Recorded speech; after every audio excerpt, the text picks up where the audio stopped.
Good morning, students. I hope you all are very well. So today let's start with geography chapter number 6, and the name of the chapter is major landforms of the earth. Okay, let's begin with this. First we'll talk about mountain. What is mountain? A mountain is an any natural elevation on the earth surface. Means if there if there is any particular earth surface, then mountain will be a natural elevation or natural heighted thing. They may be a small summit and a broad base, and they will have a broad base on which they stand upon, and they have their height, their elevation is higher than the area from where it is been surrounded. Okay, some mountains are even higher than the clouds, so as we go higher the climate becomes colder. We have seen that some mountains are even higher than the clouds, means the peak of the mountain goes above the clouds. So as we go up, the climate goes down, or we will feel colder as we go to up to the height. In some mountains there are permanent frozen river or ice, which are known as glacier. In some mountains which are on very heighted area, or which is situated on very heighted region, they have a frozen river which are also known as the glaciers. Okay, there are some mountains which we cannot see as they are under the sea. They are there are some mountains which we can see from our eyes, but there are also some mountains which we cannot see from our eyes because they are underneath or below the sea. Yeah, sea have mountains also. Strange fact, no? Let's move forward. Because of harsh climate, less people live in mountain areas because the climate on the mountain are not suitable. So there are very less population there. Okay. Since the slope are very steep, less land is available for farming. In or sorry, on the mountain area, farming is at high big level is not possible because they have steep slope. Okay, let's move forward. Here you can see the two images of mountains. Some mountains are covered with many of the mountains have been covered with snow. Okay, so they are very at their surroundings is at low level, and the mountains have greater height. Okay, so when you climb mountain you will feel that as you going upwards the climate becomes colder, or the climate will fall down as we go to the height. Okay, let's move forward. There are basically three types of mountain, or we can divide mountains into three parts. First, fold mountain, second, black mountain, and third is the volcanic mountain. And if we talk about the Himalayan mountains or the Himalayan region mountains and the Alps mountain, they are the young fold mountains.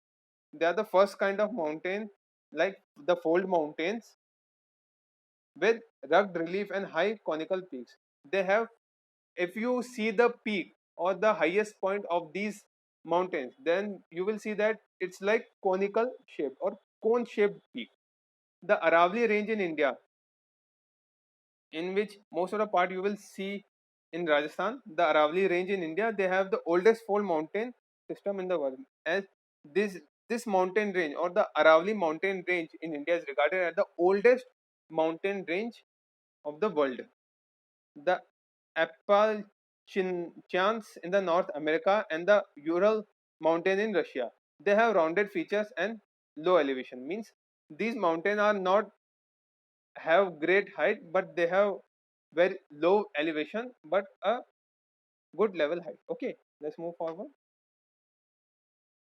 What's next with have? Black mountains are created when large area are broken and displaced vertically. How the black mountain is created or how they are made up of? When the very large area is broken or the very large area is cut due to natural process and displaced vertically, and it is being shifted from its place vertically, and there are the uplift blocks, means some lifted blocks from the surface are termed as horse, which are the lifted block are termed as host, and the lowered blocks are called graben. Means block two kinds of blocks are uplifted from their place. The uplift blocks are known as horse, and the lowered blocks are known as graben. The Rhine Valley and the Vosges Mountain in Europe, they are the example of block mountains in some block system type mountain. Okay. What are volcanic mountains? Volcanic mountains are formed due to volcanic, because the name suggests volcanic mountain. So basically they will be formed from the volcanic activities, that volcano burst kind of. Mount Kilimanjaro in Africa and Mount Fujiyama in Japan. They are the example of volcanic mountains. Okay, let's move forward. What are the uses of mountain? Now we have studied that what are mountains all about, what are the kinds of mountains. Then now what are the uses of mountain? The mountains are storehouse of water, means they store water inside them. Many rivers, as it can be proved as that many rivers, they have the originating source of themselves from many mountains or in the glaciers of mountain. Reservoirs are made and the water is harassed for the use of people, means reservoirs are created for the using purpose. Water from the mountains also used for irrigation facility or irrigation and agriculture purpose, and it is also used for generating electricity, basically for hydroelectricity power generation. If we talk about the river valleys and the terraces are ideal for cultivation of crops, means area near to the river, they are very ideal for cultivation of crop, because that area is helpful for crop growing. Mountains have rich variety of flora and fauna, and forest provides fuel, fodder, shelter, and other products. Mountains have On many of the mountains you will see rich variety of plants and animals species, many kinds that can be found. Okay, and these forests provide many useful things like fuel, shelters, fodder, and other products which are very useful. Let's move forward. Let's talk about the second kind, plateau. It is an elevated flat land and a flat tapered table land standing above the surrounding area. It is an elevated land, but not as elevated as the mountains are, small or little bit elevated from the its surrounding areas. A plateau may have one or more sides with steep slope. It may be regarded as a mountain, but it is not like mountain, because a mountain have very big elevated area, and plateau have although also have elevated area but not as height as mountain. The highest plateau often varies from few hundred meters to several thousand meters. And if we talk about the height of the plateau, so it ranges from few hundred meters to 1,000 meters of height. Plateaus like mountain may be young or old. The Deccan Plateau in India is one of the oldest plateau on this world. The East African Plateau in Kenya, Tanzania, and Uganda, and the Western Plateau of Australia. They are also other example of old plateau in the world. The Tibet Plateau is the highest plateau in the world, which have height of 4 to 6,000 meters above the sea level. Okay, let's move forward. Here you can see the photograph of plateau. Although they are they have height more than their surrounding area, but they cannot be termed as a proper mountain. Okay, let's move forward. What are the uses of plateau? They are very useful because they have a wide variety of mineral being deposited inside them. There are many mining areas from where minerals are being extracted.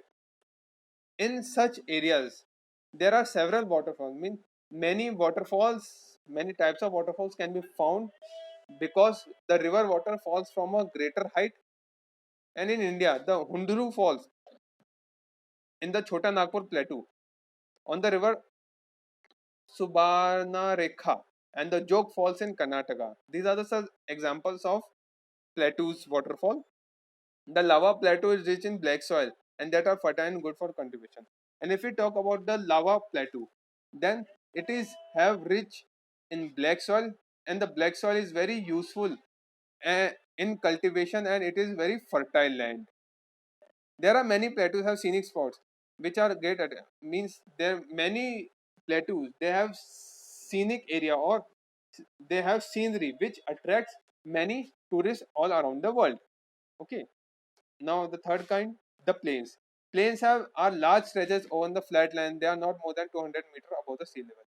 Plains you can see there are basically regarded as the some kind of flat surface over a or some kind of flat land which is spread on large stretches on or large area, and they have height not more than 200 meter above the sea level. Some plains are extremely level.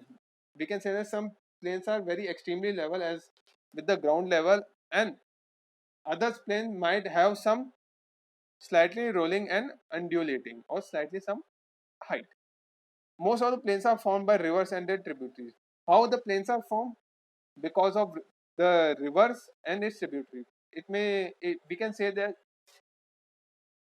we can say like that the some when there is some plain, there may be a river flowing there in many years ago, but due to some natural processes, the river is now gone and the plains are formed. We can say that the river flow down the slope of the mountain and erode them. They carry forward the eroded material and then they deposit the lows consider stone sand slate on the coast and in their valley. Means when the river flow, they carry the eroded material like stone, sand, slate along with them, and they deposit keep it depositing in on the area or on the way where the river is flowing. It is from these deposits that plains are formed. Means due to these deposits, plains are formed. Means from the deposit of stone, sand, and slate, plains are formed. Okay, let's move forward. Plains are very fertile and very useful for irrigation purpose. Transport network on plains is very much easy as compared to mountain area. These plains are very thickly populated because agriculture is possible, transportation is possible, construction of all this is possible. So these plains or the plains are such areas where population is highly or these plains are highly and densely populated because of very useful things. Some largest plains made by the river are found in Asia and North America. If we want to talk about the largest plains, where they are situated, largest plains in the world are situated in Asia and in North America because they are formed by the rivers or made by the rivers. And in Asia, the plains are formed by the Ganga river and the Brahmaputra in India and Yangtze in China. Means, and if we talk about Asia, then in India, these plains are formed by the river Ganga and Brahmaputra, and in China, the plains are formed by the Yangtze river. Okay, let's move forward. So here you can see the two different photographs of plain. Where here in both photographs you will find the agriculture land, and in the second that photograph agriculture land also there, and there is rail network also there because in plains agriculture is also possible because fertile land available and and transport is also easily can be constructed. Okay, let's move forward. Let's talk about the uses of plains. Plains are most useful for human habitation. It means that plains have very suitable condition so that the population can be live there. Okay, means the population or people can live there because of many suitable conditions like we have discussed earlier, like agriculture, transport facility, etc. There's a great concentration of people as more flatland available for building big as flatland is available, so more population can be seen as it is suitable for building purpose or building house and for cultivation as well. Because of fertile soil, means on plains fertile soil is easily available.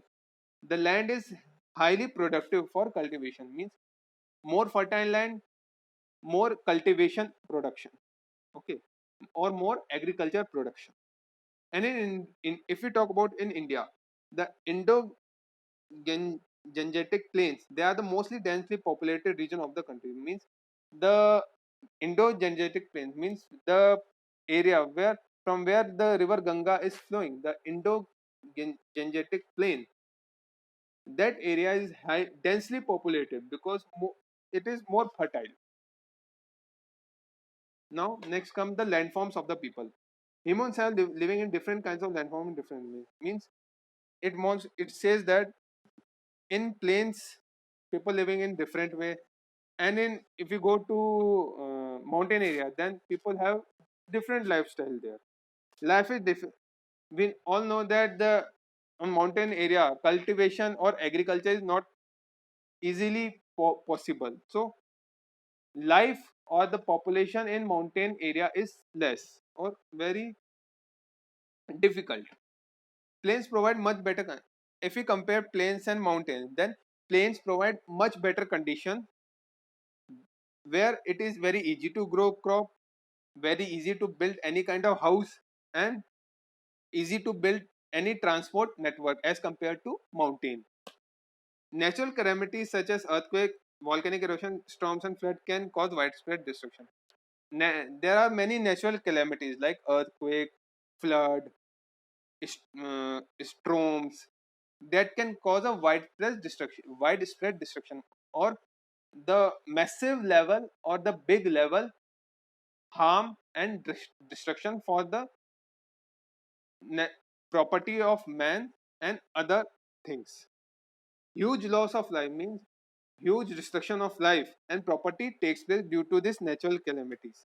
By creating awareness, it means that we have to create awareness about such incidents which may lower the risk. Means we have to create awareness regarding this calamity so that the risk and the destruction can be lowered or that can be less.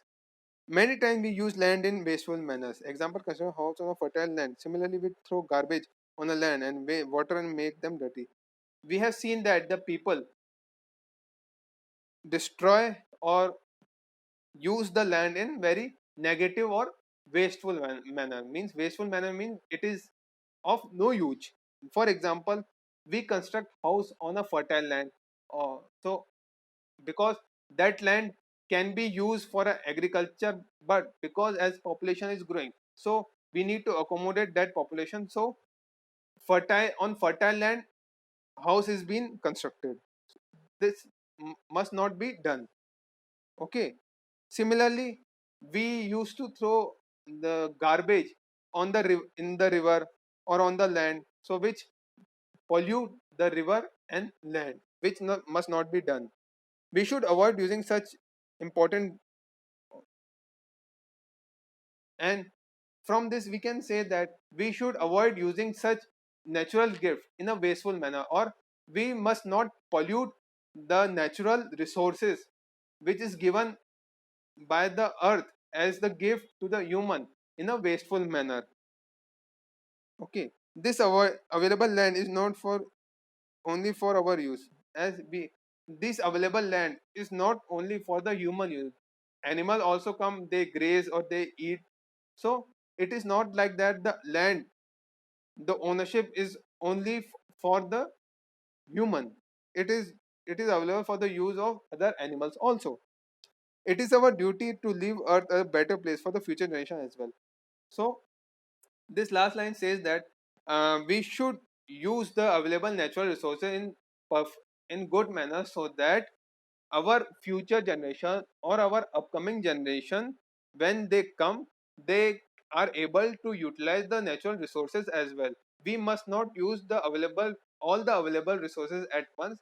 We must use the available resources in a proper manner, so that our upcoming generation would also feel comfortable in living on this earth, or they can live in a good manner. Okay, so with this, here comes the end of this chapter. I hope you have understood it.